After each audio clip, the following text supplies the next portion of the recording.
हाँ जी दोस्तों, welcome to a channel stories by D, जहाँ पे आपका भाई सुनाता है आपको कुछ हॉरर, कुछ खतरनाक स्पाइन चिलिंग कहानियां। और आज की कहानी भी दोस्तों बहुत ही खतरनाक, बहुत ही दिलचस्प कहानी है। आज की कहानी हमें फिरोज ने भेजी है और ये उसकी खुद की बहन की कहानी है, जिसके साथ अभी भी टिल डेट एक जिन रहता है।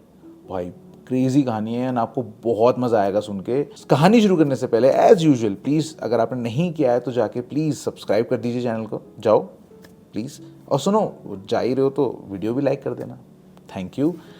आगे चलो दोस्तों, चलिए इसी बात पे अब कहानी शुरू करते हैं।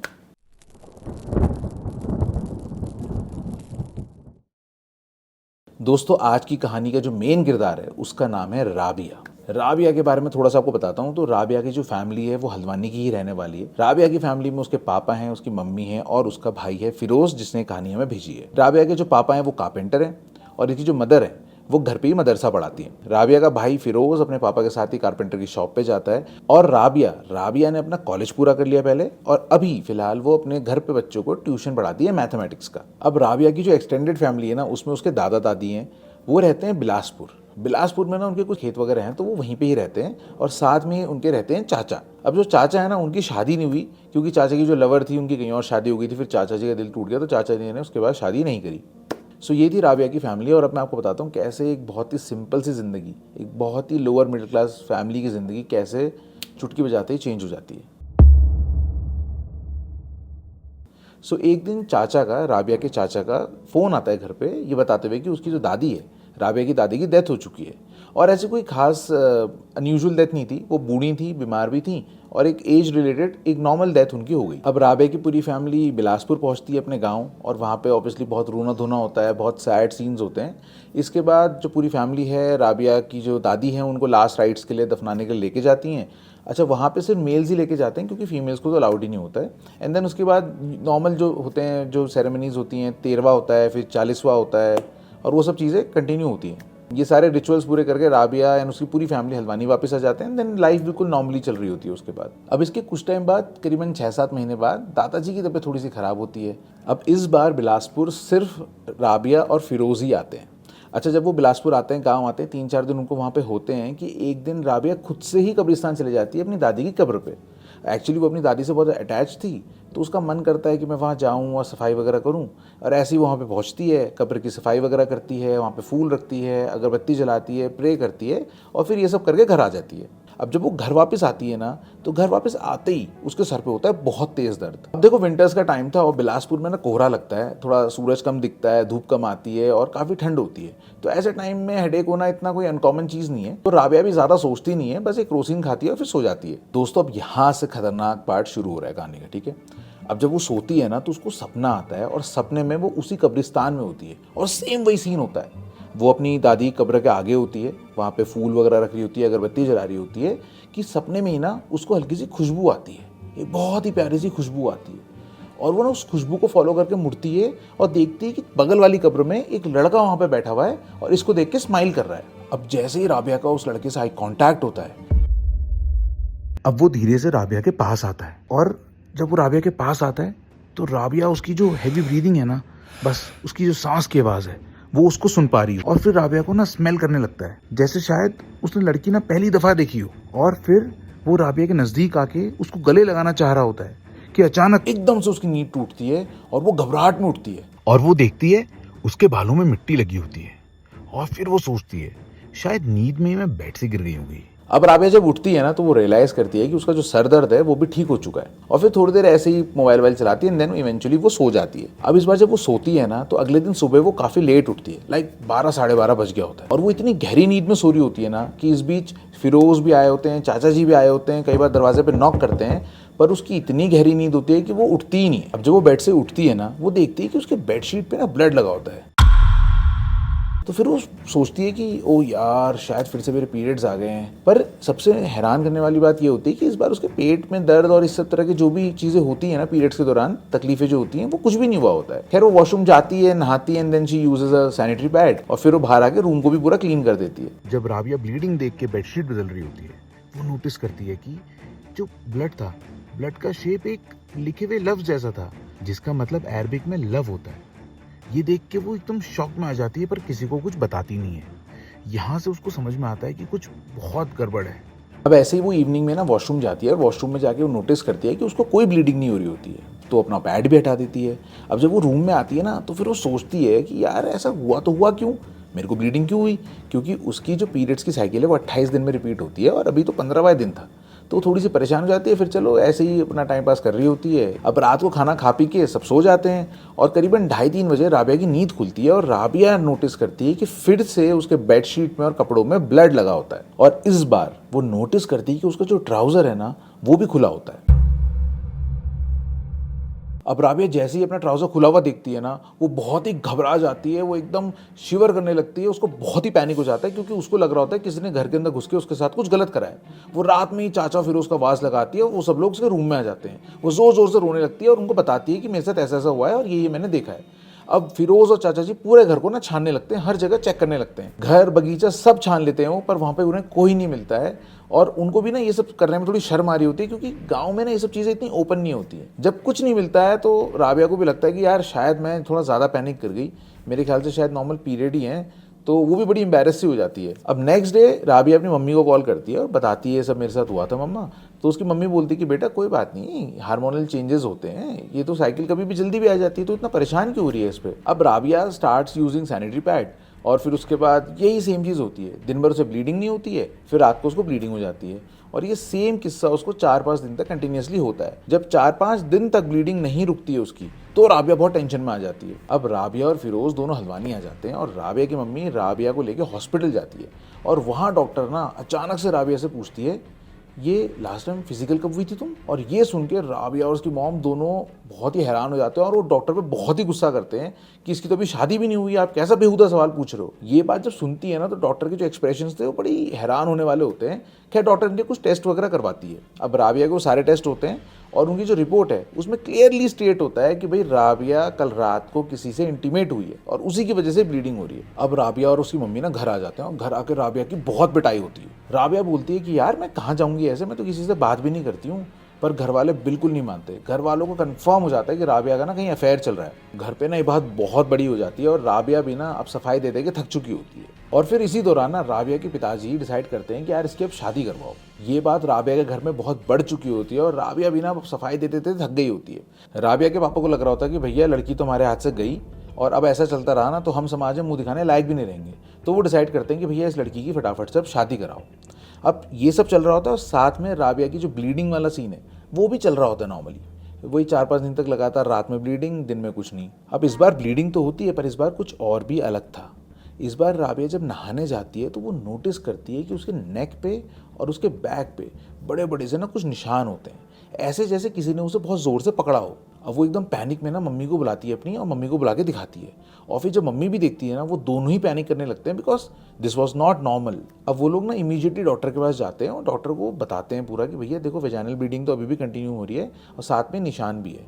अब डॉक्टर जब भी देखते हैं ना, बहुत ही उनको अनयूजुअल लगता है और वो राबिया के बहुत सारे टेस्ट कराते हैं, पर किसी भी टेस्ट में कुछ भी नहीं निकलता। तो डॉक्टर्स भी बड़े कंफ्यूज हो जाते हैं। राबिया और उसकी मॉम को भी समझ में नहीं आ रहा होता है कि आखिर ये हो क्या रहा है। अब जब ये लोग घर पहुंचते हैं और राबिया की मम्मी उसके पापा को पूरी कहानी बताती है, तो वो लोग कुछ और सोचते ही नहीं है। वो इस बात पे अटके होते हैं कि भैया इसका कहीं ना कहीं चक्कर चल रहा है और उनको ना अपनी बस नाक ना कट जाए, बस इसकी टेंशन होती है। अब ये सब चल ही रहा होता है कि राबिया के पापा अपने ही एक दोस्त के बेटे का रिश्ता लेके घर आते हैं। राबिया की पसंद नापसंद तो भूल ही जाओ, उनको बस राबिया को ना घर से विदा करना था, उनको बस अपनी नाक कटने से बचाना था और वहीं पे वो रिश्ता पक्का हो जाता है। अब राबिया ना बड़ी परेशान रहती है इन दिनों, पर धीरे धीरे राबिया और उसका जो होने वाला हस्बैंड होता है जिसका नाम सैफ है, दोनों आपस में धीरे धीरे बात करने लगते हैं।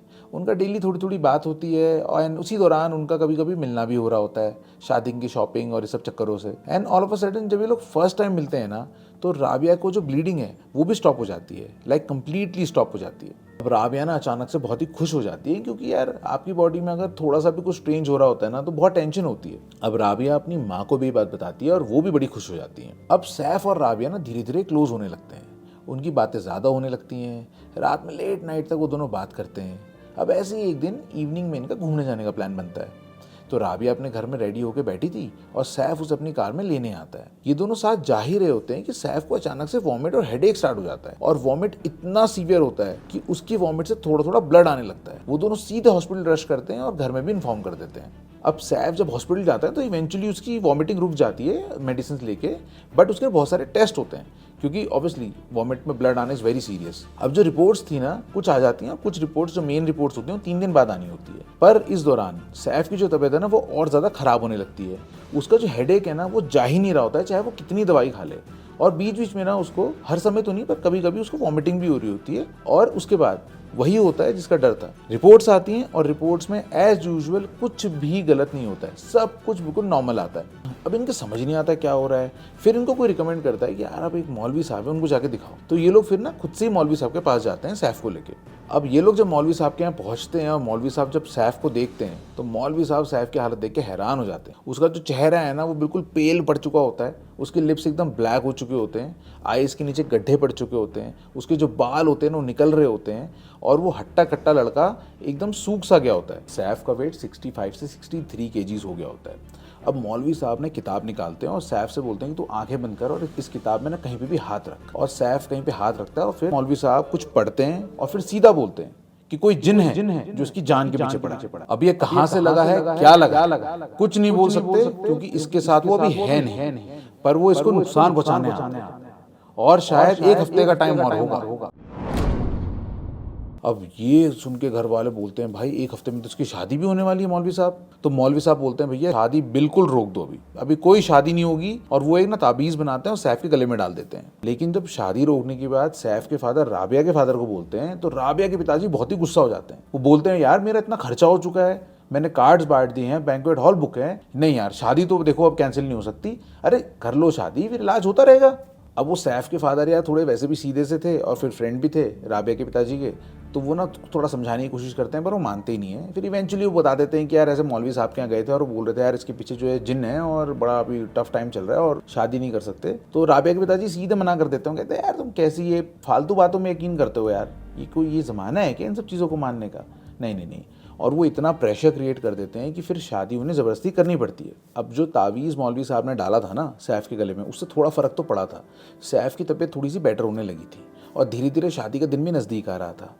देखते देखते मेहंदी वाला दिन आ जाता है, मेहंदी और हल्दी वाला दिन, और वो फंक्शन बढ़िया से हो जाते हैं। और अब आता है शादी वाला दिन। सब कुछ बहुत बढ़िया चल रहा होता है, बहुत सुंदर से सजा होता है घर, और फिर बारात राबिया के घर पहुंच जाती है।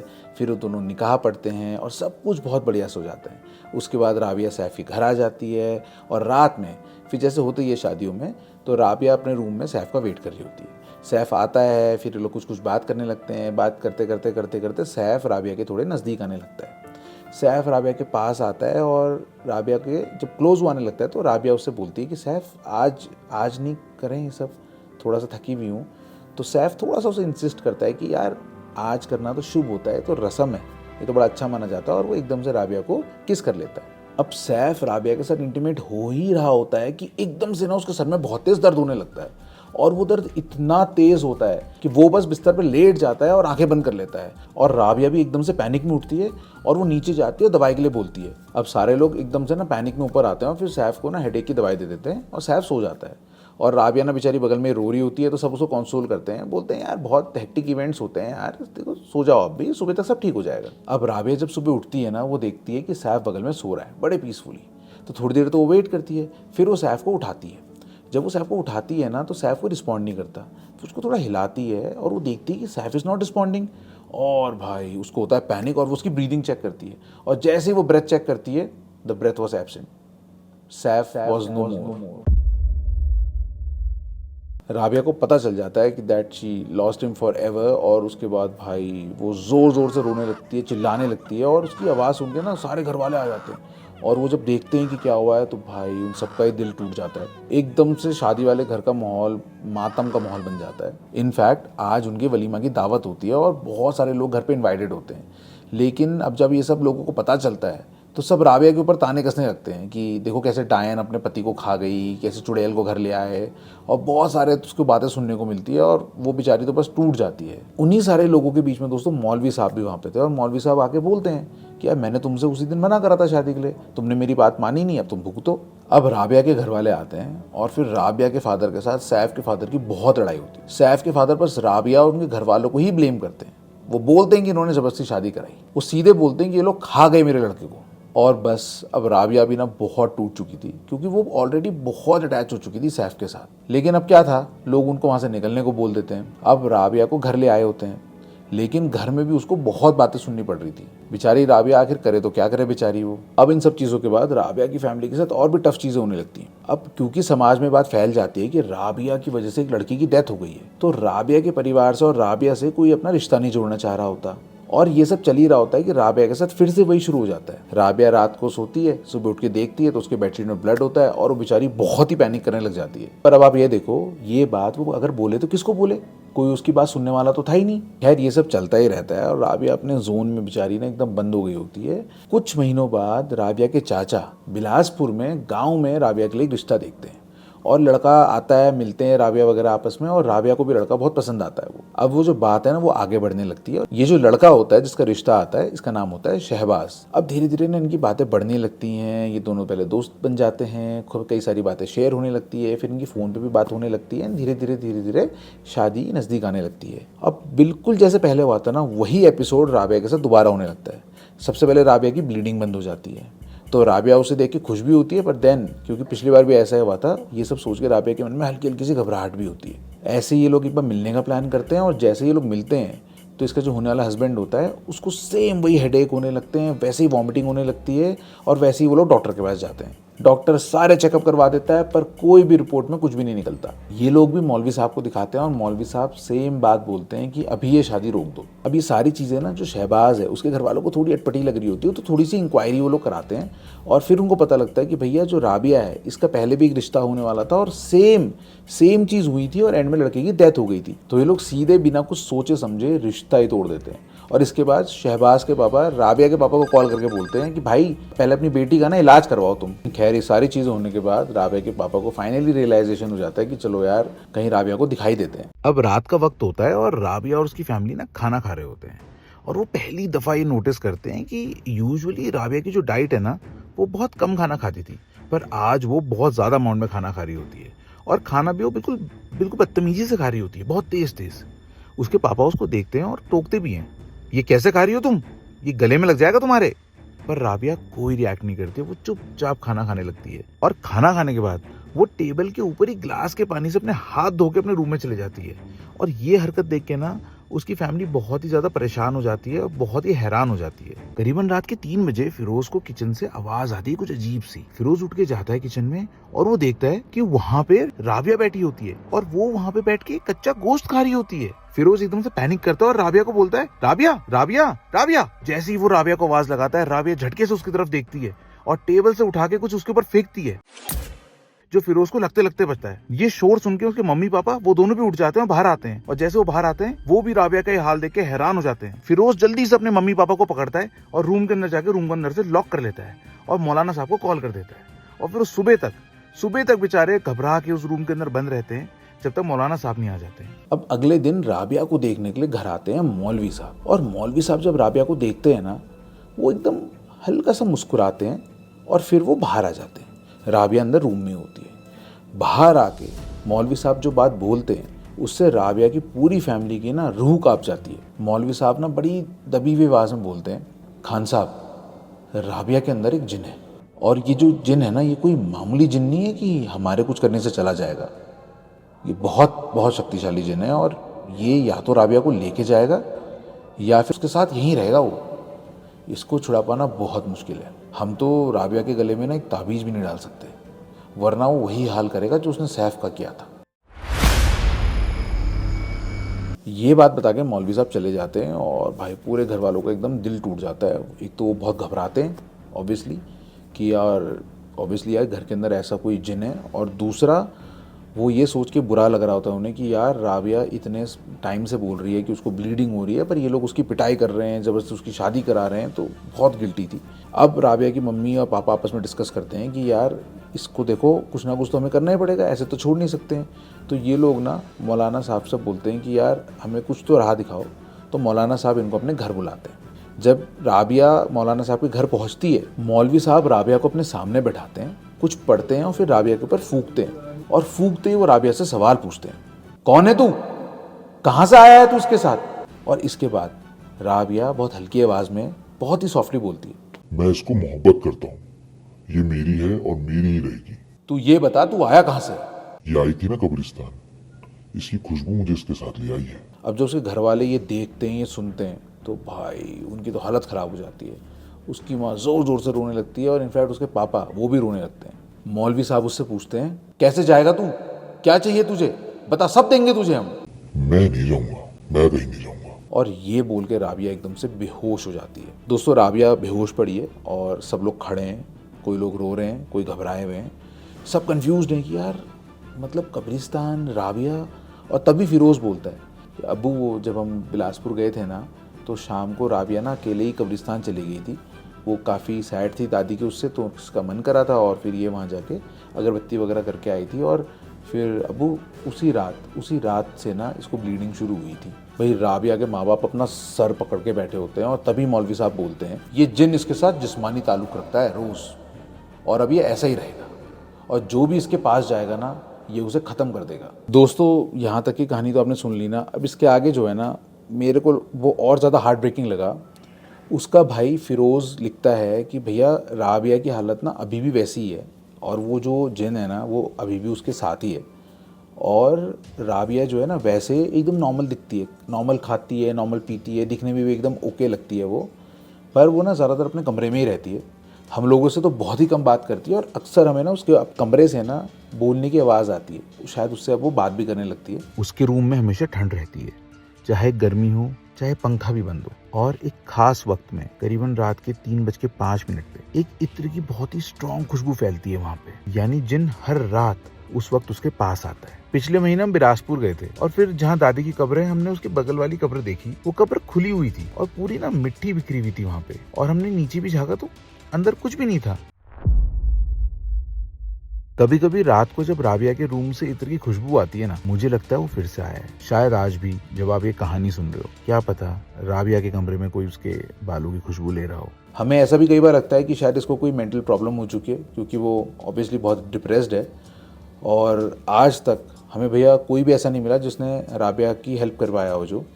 और इसी वजह से फिरोज़ ने मुझे कहानी भेजी दोस्तों कि मैं कहानी यहाँ पे शेयर करूँ, और अगर क्या पता यार ये कहानी किस तक पहुँच जाए, कौन उसकी मदद कर दे। तो अगर आप किसी को ऐसे जानते हैं जो राबिया की हेल्प कर सकता है, तो कमेंट सेक्शन में प्लीज़ वो नाम डाल दीजिएगा।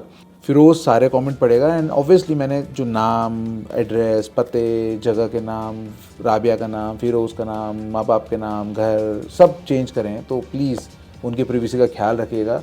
अगर आप उनकी जेन्युइन हेल्प कर सकते हैं तो ये मेरी मेल आईडी है, आप यहाँ पे मेरे को मेल कर सकते हैं, मैं फिरोज़ को फॉरवर्ड कर दूंगा। अगर आप कमेंट करना चाहें तो कमेंट में भी कर दीजिएगा, या आप मेरे को इंस्टाग्राम पे, मेरी इंस्टाग्राम आईडी यहाँ पे भी डीएम करना चाहें तो भी आप मुझे कर दीजिएगा। मेरा काम है उस तक पहुँचाना, मैं पहुँचा दूंगा। सो दोस्तों ये थी राबिया की कहानी, और ये लाइव कहानी है, मतलब एज एन अभी चल रही है ऑलरेडी। वो ऑलरेडी परेशान है बोल के मेरी तो फट गई भाई, सच में मेरा तो हो गया भाई सच में। ये कहानियाँ भाई कितनी ख़तरनाक कहानियाँ हैं ना, एक छोटी सी गलती और पता नहीं भाई। दुनिया में दोस्तों बहुत सारी चीज़ें हैं, बहुत सारी चीज़ें साइंस बता सकता है, बहुत सारी चीज़ें साइंस नहीं बता सकता है, बहुत सारी चीज़ें फिज़िक्स बता सकती है, बहुत सारी चीज़ें फिज़िक्स के भी बाहर है। और वो जो फिज़िक्स के बाहर वाली चीज़ें हैं ना, जो मेटाफिज़िक्स के अंदर आती है, उन चीज़ों से ही हमें थोड़ा सा बच के रहना चाहिए। हम सबको पता है ये सब चीज़ें हमारे बीच में होती हैं, जो मानता है वो मानता है, जो नहीं मानता नहीं मानता। नहीं मानने वाला बंदा तभी तक नहीं मानता जब तक वो चीज़ उसके साथ नहीं हुई होती। तो मैं बस आपको ये बोलूँगा कि हमेशा ना चौकन्ने रहा करिए, हमेशा इन चीज़ों का ख्याल रखा करिए, respect the boundaries, and obviously आपका जो बिलीफ है अपने भगवान पे, शिव जी पे, बाबा पे, अल्लाह पे, क्राइस्ट पे, जिस पे भी आपका बिलीफ है, वो बिलीफ स्ट्रॉन्ग रखिए, और ये सारी एंटिटीज़ आपको नुकसान नहीं पहुंचा सकेंगी। सो दोस्तों अब मिलते हैं नई स्टोरी में, और अगली स्टोरी भी भाई बहुत ही फाड़ू कहानी है, मतलब इतनी गजब की कहानी है ना। जब मैंने सुनी थी तो भाई कसम से मैं मजाक नहीं कर रहा हूँ, सुबह सुबह सुनी मैंने वो, और भाई ऐसी मतलब मज़ा आया, तगड़ी कहानी लगी मेरे को। अगली कहानी में शेयर करूँगा, आपको बहुत मज़ा आने वाला है उस कहानी में, बहुत ही ज़्यादा। वो भी एक जिन की कहानी, पर अलग लेवल की कहानी है, अलग ही क्रेजी कहानी है, आपको बहुत मज़ा आने वाला है दोस्तों। अब मिलते हैं अगली कहानी में, तब तक के लिए अपना ख्याल रखिएगा। Okay bye.